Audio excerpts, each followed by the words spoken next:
Welcome to Machines Lab. This is the experiment for synchronization of synchronous alternator with the grid. Now we will proceed with all the machines that are here to do the experiment.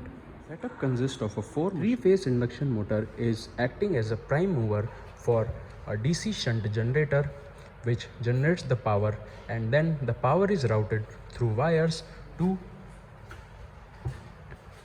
a DC compound motor which is then coupled with the alternator.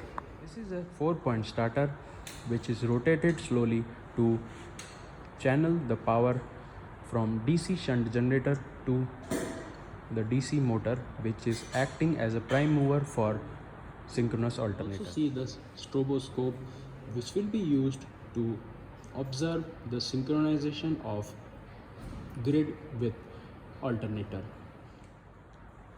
This is a 3-phase variac which is used to vary the supply coming from the grid. This is a rheostat which is used to change the field of alternator, and this is the DC machine field. Now we will begin with the rotation of machines. It is a DOS starter for the 3-phase induction motor which acts as a prime mover for the DC generator. By pressing this key, we can start the induction motor.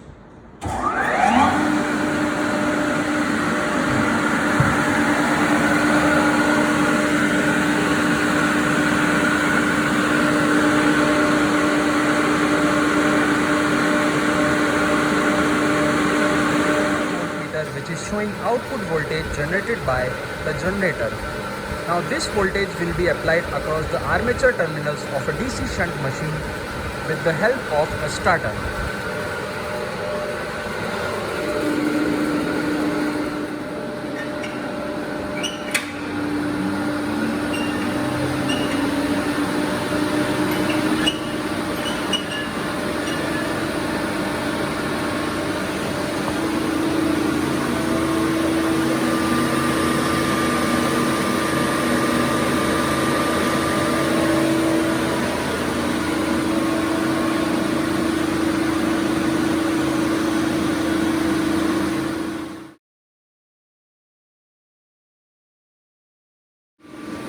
The difference in voltages between the voltage generated by the synchronous alternator and the grid can be seen by observing the bulb. We can see that the bulb is not completely dimming. That means there exists a voltage difference between the grid and the synchronous alternator, which can also be seen in the meter. This is the grid, this is the alternator line-to-line voltage, and here this guy is probing the grid voltage, which can be seen here in the multimeter. So you can see the difference is very significant.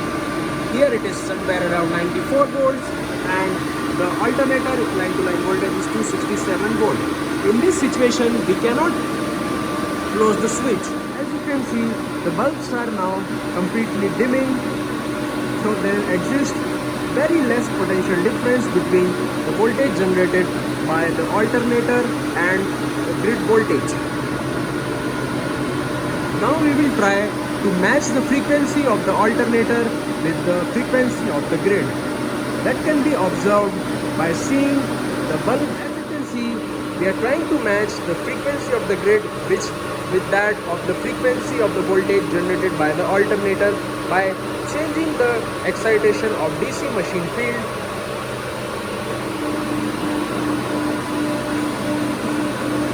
It can be observed that the dimming and lightening of the bulb, see, when the frequency is matched, the bulbs are glowing for some time and they are staying off for some time, and the frequency of glowing and darkening has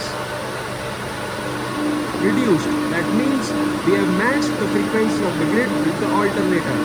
Now it is safe to close the switch of the alternator with the grid.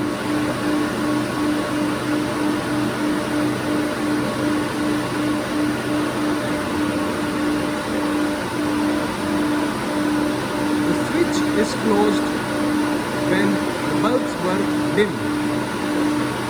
That means the voltage difference between the grid and the alternator is 0.